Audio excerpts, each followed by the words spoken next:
Hey, everybody. Welcome to Locked On Lakers for Thursday. Brian Kamenetsky, Andy Kamenetsky. Draft day is here, and rumors are percolating that the Lakers might make a trade with some names you've heard before. That's next. You are Locked On Lakers, your daily Los Angeles Lakers podcast. Part of the Locked On Podcast Network, your team every day.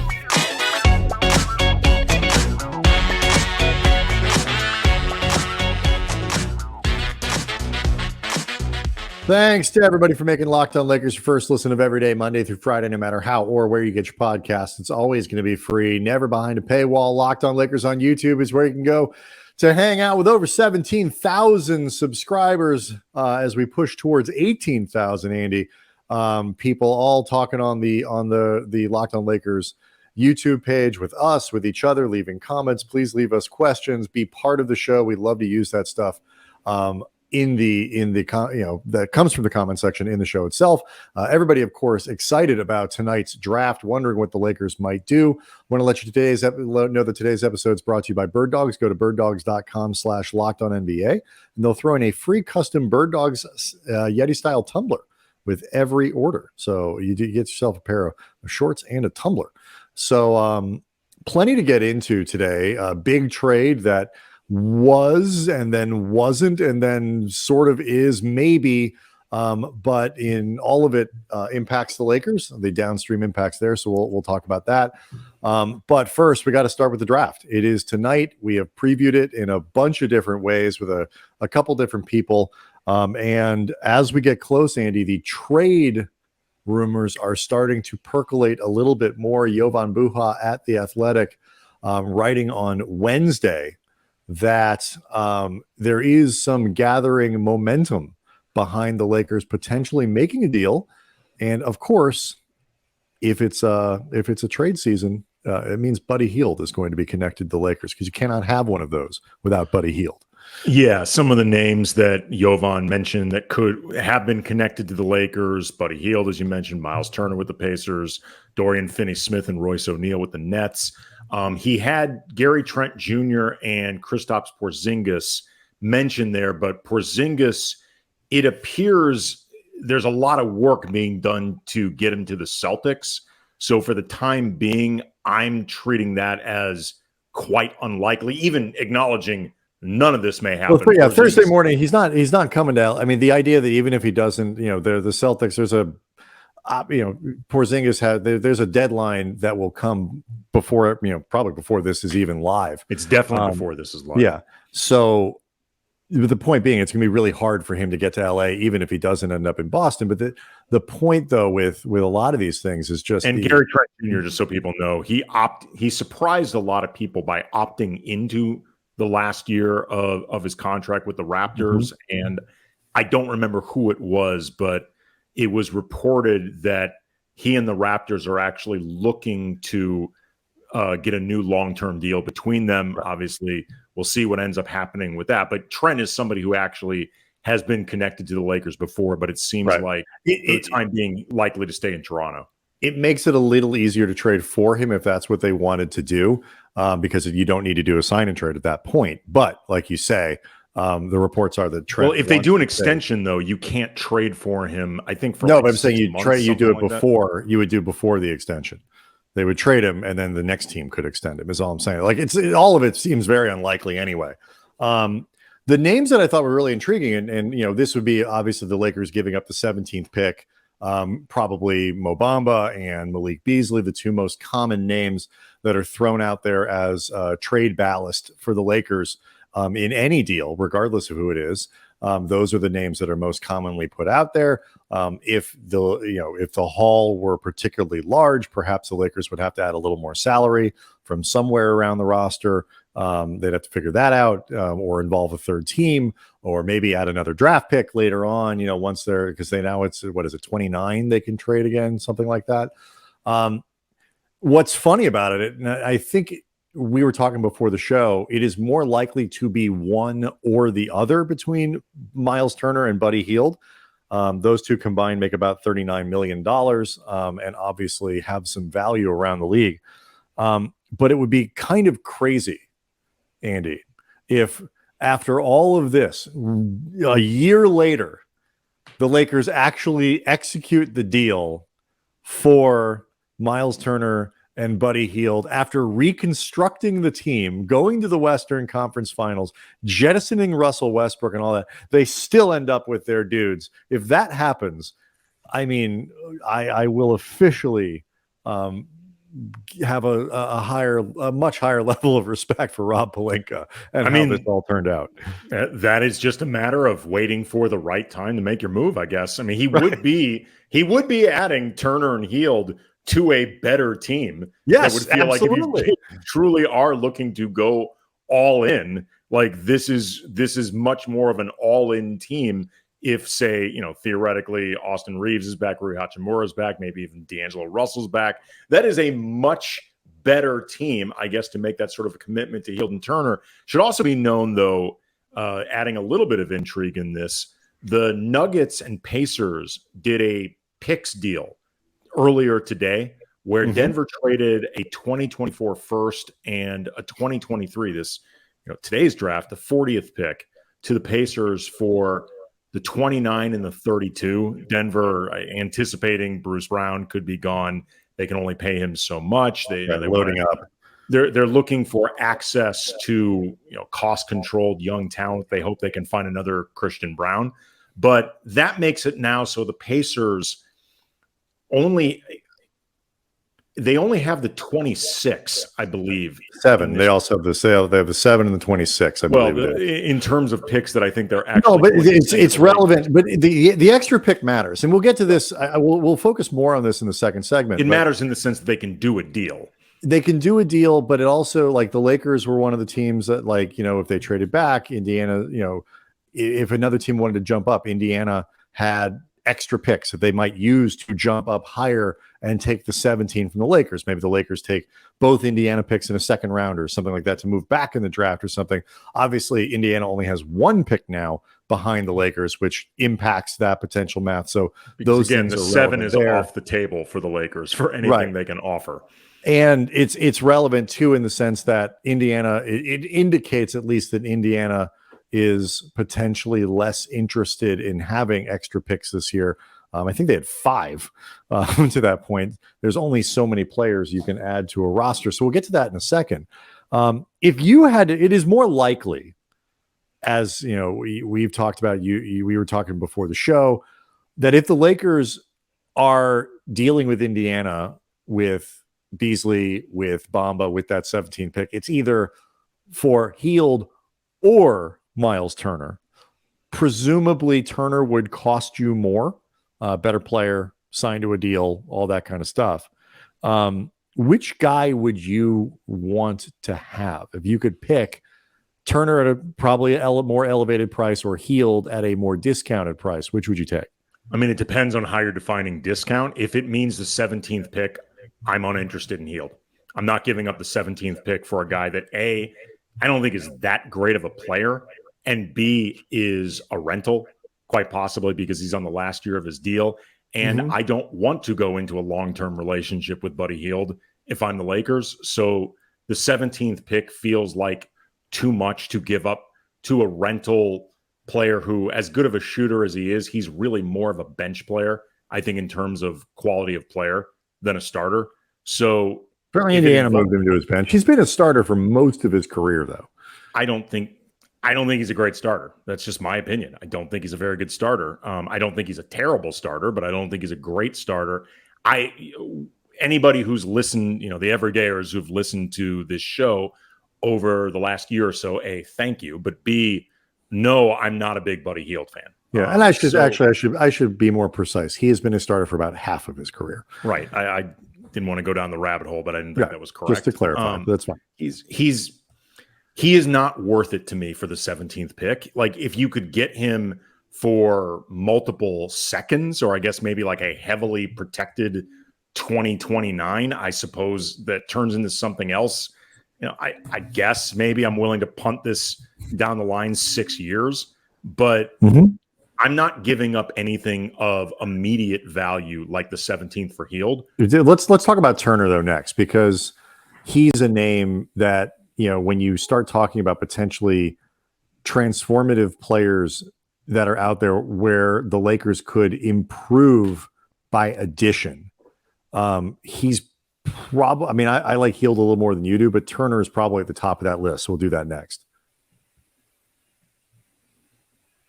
Locked On Lakers is brought to you by Bird Dogs, the makers of shorts and pants that feature the future of comfort, built-in underwear stitched inside the pants or shorts. It's almost like a layer of boxer brief that is at one with the clothing. They call it Comfort Kingdom, and you can rule this land in your Bird Dogs. You can look better, feel great wearing the Bird Dogs. The stretchy fabric makes my legs, your legs, everyone's legs look great, and they're comfier than other pants and shorts, and that's because they're not made from the typically stiff, restricting cotton. Instead, they fix this issue, Bird Dogs, by inventing cloud knit fabric that looks like khaki but actually stretches. And there's also versatility. You can wear the same pants or shorts on a golf course, work meeting, on a date, even in the same day, because Bird Dog uses anti-stink sweat fabric. Even in the same day, because Bird Dog uses anti-stink sweat wicking fabric that keeps you cool and dry all day long. So go to birddogs.com/LockedOnNBA, and when you enter that promo code, again, LockedOnNBA, they'll throw in a free custom Bird Dogs Yeti style tumbler with every order. It is awesome. So check it out. Get yourself a tumbler. Get yourself some Bird Dogs.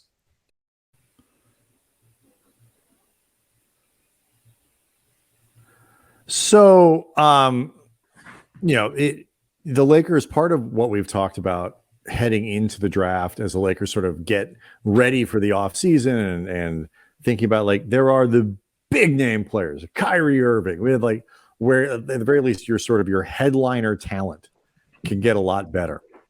Granted, you'd have to gut the rest of the roster to do it, but at the very least, at the very top of your roster, Kyrie Irving is a transformative player. Don't think it makes him better. That's not the point. He can transform things in a lot of different directions. I mean, he truly is the most transformative player in the entire league in his own right. Yes. The next tier down, though, like, other than Kyrie, is he's the name that's been sort of attached, and there really aren't a lot of those superstar names or something. Like James Harden's not coming to LA and blah blah blah. So when you think about the ways that the Lakers have to improve, part of the challenge is that there aren't a lot of, they can't afford to go sign somebody just outright to like a $15 or $20 million. They can't go get Kyle Kuzma and just sign him if Washington is unwilling to bring him back or something. But what they could do is parlay that 17 pick, maybe something else, into Myles Turner, who is all-star adjacent or something like that. He's pretty good. And while he has his own question marks, while he is expensive, while he pushes the Lakers, he's actually not that expensive. He's not that expensive, but he costs money. And if you're bringing back Turner and then you're bringing back Hachimura and you're bringing in, Russell, you keep Russell around, you do a lot of this, you've got a pretty expensive core group of 9 or 10 players that you have to build around with the second apron and all this other. You're getting up to that pretty quickly. I don't know if every player around the league is worth it. You can make an argument for Buddy Hield and the volume shooting and all that. The Lakers badly could have used that at multiple times throughout the playoffs, including the series they won. Additional shooting would have come in a lot of in very handy. But Turner is a guy that profiles really nicely next to Anthony Davis. As a guy who can leave on the floor in the playoffs most of the time, creates. I would give up, sort of the all-in, both, I guess, a little bit financially and the draft picks and stuff. I would do that for Turner.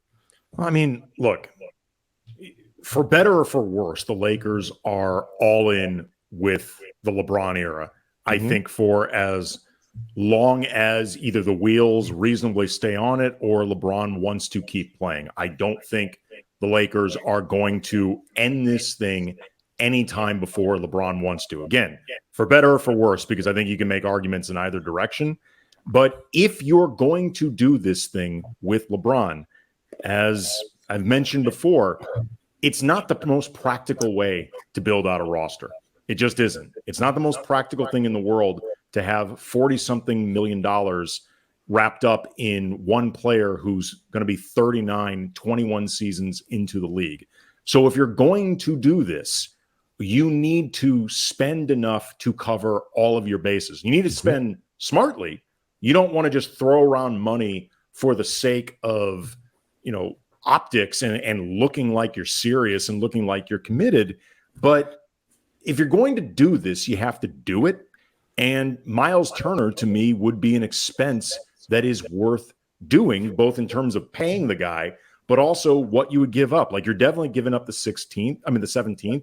If you had to throw in the 2029, I would do that for Myles Turner. Or if you have to throw in multiple seconds, or I don't know, Max Christie, like, those are things that you do if you are that serious about winning right now with LeBron.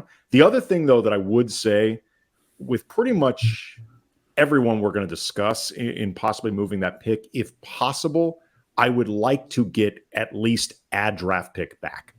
I would like to get some avenue towards young players. Like, you can't, as great as this scouting department is, you can't count on always finding Alex undrafted Caruso, free agents, finding Austin Reeves. Like, these guys are great, but that's a big ask. It is. And it's funny, like I think a Turner deal is unlikely. I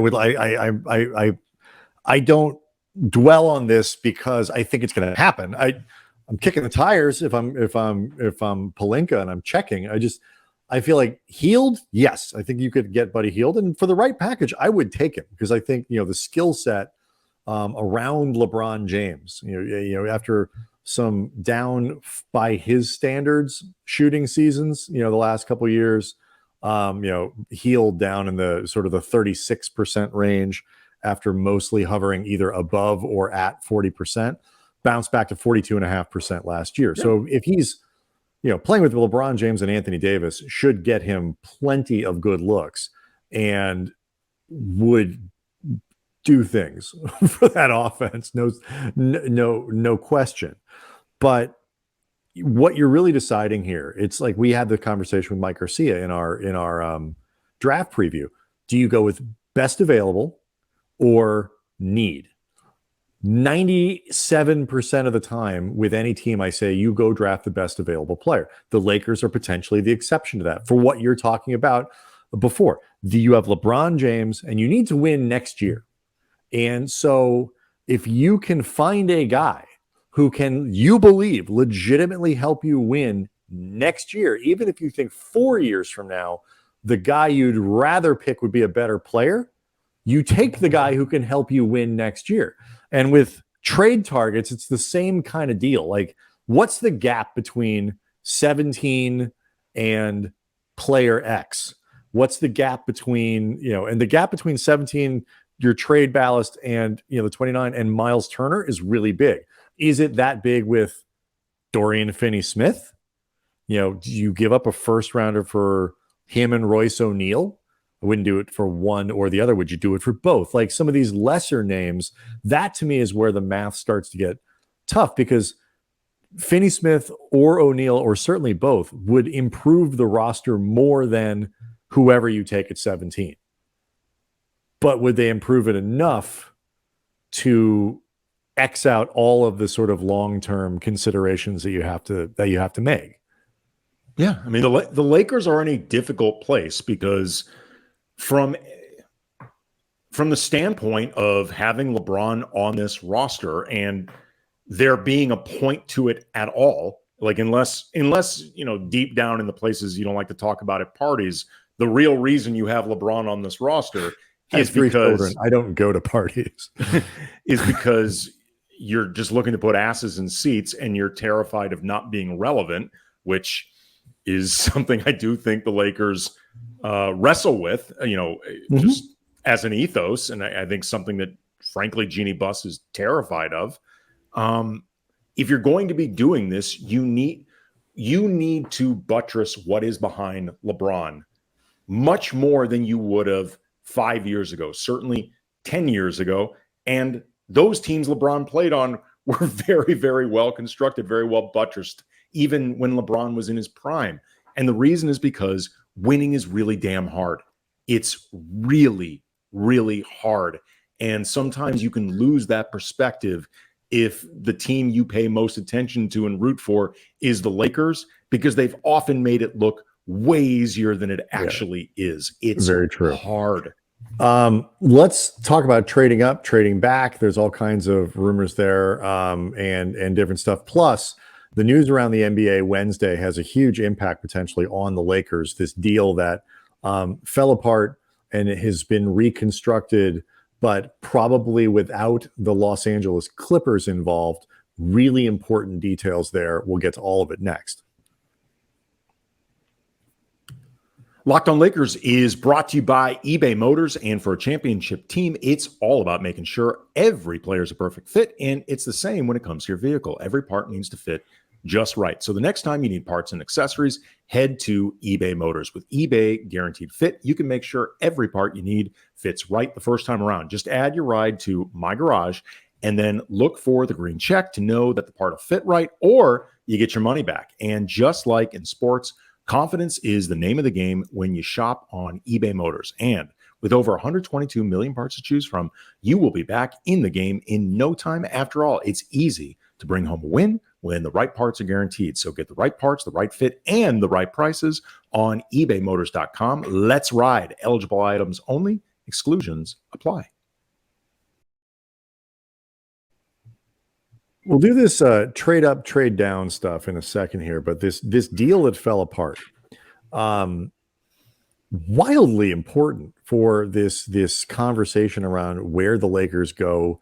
Really, especially when you consider Chris Paul at the point guard position. If you missed it, the headliner here is Kristaps Porzingis potentially leaving Washington, and by the time we all wake up on Thursday, he could be a Celtic after all. But what doesn't appear to happen is the original incarnation of this deal, which would have sent Malcolm Brogdon to the Clippers. And if that had happened, that almost certainly would have taken Chris Paul out of the sort of the possibility of ending up with the Clippers as well. They would have had their point guard, which would have made it more likely that Paul, at least in my running through the options, CP eventually gets bought out by Washington, and the Lakers would have an easier avenue to picking him up because the Clippers are really one of the strongest contenders to get Chris Paul.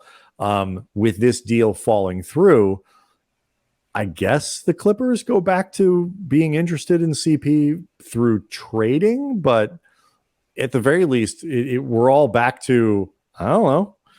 Yeah, I mean, it's interesting. First of all, I'm not convinced that Malcolm Brogdon going to the Clippers took Chris Paul off the board for them, because unless they were confident that Terrence Mann could be their backup point guard, they still needed somebody else to be their point guard off the bench. And because Malcolm Brogdon is hurt all the time, which ultimately, according to Mark Stein, was the reason the Clippers got cold feet, if they were going to bring in Brogdon, they would need to have somebody they considered high level available Russell in Westbrook.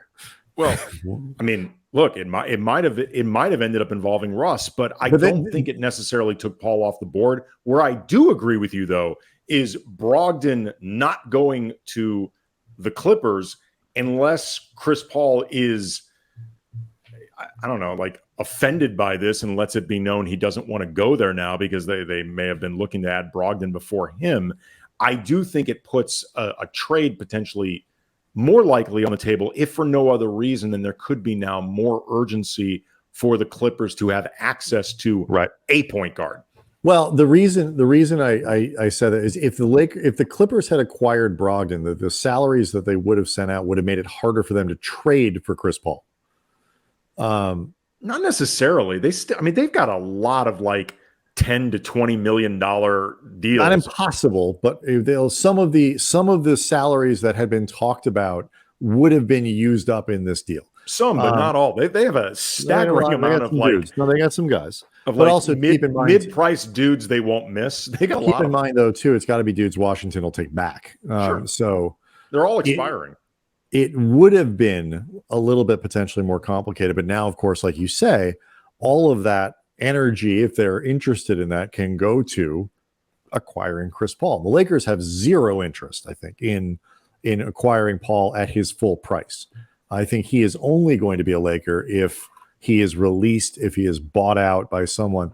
And as we discussed, I think for Wednesday's show or Tuesday's show, the longer it takes for this to play itself out, if they get to the end of the month and Chris Paul is still in Washington, assuming that stuff all gets taken care of and that goes through, it will in some form or another.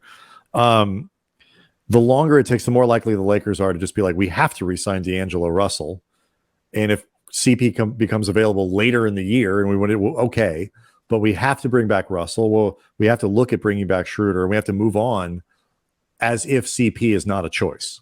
Yeah. I mean, the options that the Clippers are attached to, I think, give them more ability to potentially wait than the option the Lakers are attached to. Like, they're not going to be able to wait around and still be able to possibly have Schroeder. They're not going to be able to wait around and still possibly have Russell, unless the market is just dead for both of those guys. You know, D'Lo and Schroeder certainly aren't going to wait around for the Lakers. You know, so in the meantime, the Clippers are attached to Chris Paul, you know, and I still feel like a deal, just like making a deal for Chris Paul, makes sense for the Clippers, because I think the players that they would give up, the overwhelming majority of them, I don't think they would really miss if they feel like a point guard's that important for them. And there certainly has been a lot of talk. Yeah, like about, you say, in terms of their expirings, they've got Eric Gordon, they've got Marcus Morris, they've got Covington, they've got Batum, who actually I think they would miss. You know, guys like Amir Coffey, Terrence Mann has 2 years. That's somebody, actually, if I were the Wizards, that is a 2-year deal. I'd be willing to absolutely take that salary. But like the problem is, and this is what's really important here, and I think this is where it's so relevant for the Lakers and why you have to really think hard, and why I think this new CBA is going to be so impactful. You have to think so hard about long-term contracts that you bring on, and why Bradley Beal is such a massive risk that I would never have taken in a million years. If like you have no ability, if the Lakers, you know, the Clippers kind of, oh yeah, if you get rid of 3 or 4 of those guys to bring in a couple players, whatever it is, you know, okay.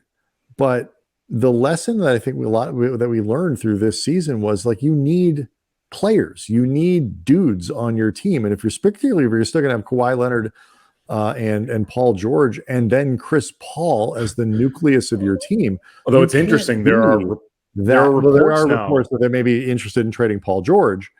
And who knows what's going to happen. But that's why the Turner thing is so critical for the Lakers. Like, if you're going to spend, you know, 20 to something, you know, $20-ish million on a player, you really need to make sure you like that guy. Maybe you can flip him. I think that's what the Lakers would, I think, be interested in doing with Russell. And the minute they signed him, that would be the speculation.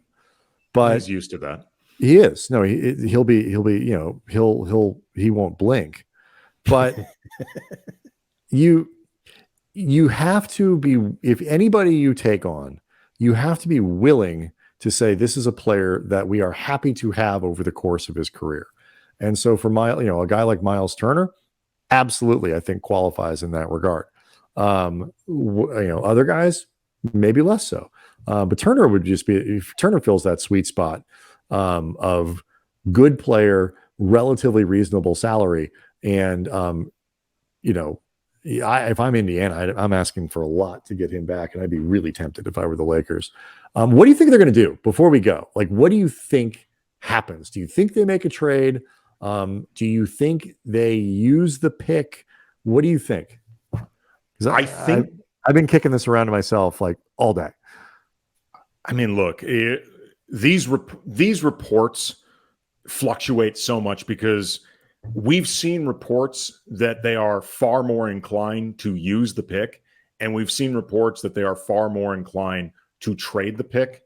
It feels to me, because of that they're going to be looking to split the difference, where they move the 17 but still end up with, if not a first round pick, like a couple of high seconds where from the Lakers' perspective and their track record, they can actually feel like they're picking in the first round. And you sort of end so up. You're talking about, in that scenario, you're talking about you move the 17 to like Brooklyn for O'Neale, for Finney-Smith, something like that, and you get a couple seconds back. Yeah, something like that. And look, maybe if it ends up more elaborate, where you're getting like a Myles Turner quality player, or this should be noted, this is nobody. The Lakers have not been linked to the guy I'm about to name. I was just looking at guys in salary slots that the Lakers could send out, and thinking about guys that you would be willing to commit a lot of like trade capital, at least that the Lakers have towards OG Anunoby. If the Raptors decide, well, if say it was Beasley, the 17, the 29, and Christie, that's basically like the best the Lakers could offer. Like if Toronto decided that they are going to move in a radical rebuild, which could certainly, it's hard to figure out what Toronto is going to do because they've been difficult to read now for a couple years, and Anunoby's been in trade rumors a lot over the last couple of years. So again, I want to make it clear, he has not been linked to the Lakers lately at all, but he was somebody that I was thinking about, like, okay, if you were willing to make a commitment, because beyond what you give up for him, Anunoby has one more year under contract and then a player option, you'd be looking to extend him. Right. I think. So that quality of player, if it's not somebody like that, I think it could be like a 17 for, say, a Royce O'Neale or Dorian Finney-Smith in a couple seconds. Well, yeah, just for this year, for reference, the Nets have the 21st pick in the second round. They also draft 21st and 22nd.